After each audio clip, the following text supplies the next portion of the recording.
আমাৰ নেতৃসকল আৰু দলৰে আমাৰ ভাইস প্ৰেসিডেন্ট আৰু সেক্ৰেটাৰীসকল, কোকৰাঝাৰ জিলাৰ বিপিএফ দলৰ প্ৰেসিডেন্ট আৰু সেক্ৰেটাৰীসকল আৰু আমাৰ বিপিএফ দলৰ বিভিন্ন কমিউনিটি সেলৰ সন্মানীয় প্ৰেসিডেন্ট সেক্ৰেটাৰীসকল আৰু 6টা সমষ্টিৰ পৰা উপস্থিত হ'ব পৰা আমাৰ সন্মানীয় দলৰ কৰ্মী নেতাসকল আৰু সন্মানীয় ৰাইজ, প্ৰথমতে মই ভগৱানৰ ওচৰত, ঈশ্বৰৰ ওচৰত বা আল্লাহৰ ওচৰত আমাৰ যিটো আশীৰ্বাদ যাত্ৰা, ৰাইজৰ ওচৰত যাই পেলাই যিটো আশীৰ্বাদ যাত্ৰা, এই আশীৰ্বাদ যাত্ৰাটো যাতে সফল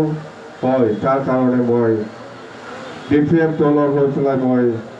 আল্লাহৰ ওচৰত, ভগৱানৰ ওচৰত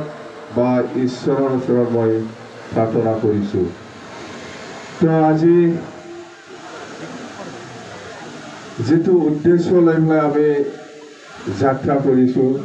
আশীৰ্বাদ যাত্ৰা, যোৱা 6 তাৰিখত গোসাইগাঁও জিলা হিচাপে 5টা সমষ্টি লৈ পেলাই আমি আশীৰ্বাদ যাত্ৰা আমি আৰম্ভ কৰিছিলোঁ আৰু এই যাত্ৰাটো মানে খুব ভালকৈ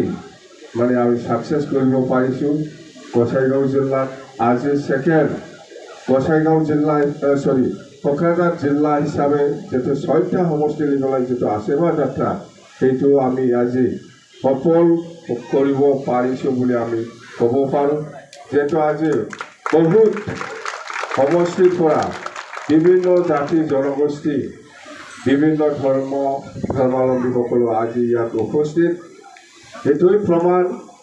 যে আমি আগতো যেটো বিটিসি নিৰ্বাচন সেপ্টেম্বৰ মাহত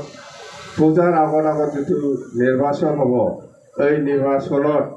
বিপিএফ দল হিচাপে এবসলিউট মেজৰিটি লৈ পেলাই চৰকাৰ বনাব পৰাটো আজি 100% আমি ক'ব পাৰোঁ, আমি 100% ক'ব পাৰোঁ। তো আজি আৰু আমাৰ সকলো ৰাইজক, সকলো কৰ্মী, সকলো দলৰ নেতা কৰ্মীসকলে আমাৰ দলৰ হৈ পেলাই কিছুমান কথা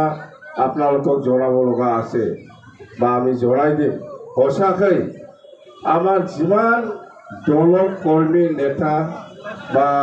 ওয়াৰ্কাৰ্সকলে প্ৰাইমাৰী লেভেলত হওক, বুথ লেভেলত হওক বা ব্লক লেভেলত হওক বা ডিস্ট্রিক্ট লেভেলত হওক বা সেন্ট্রেল লেভেলত হওক,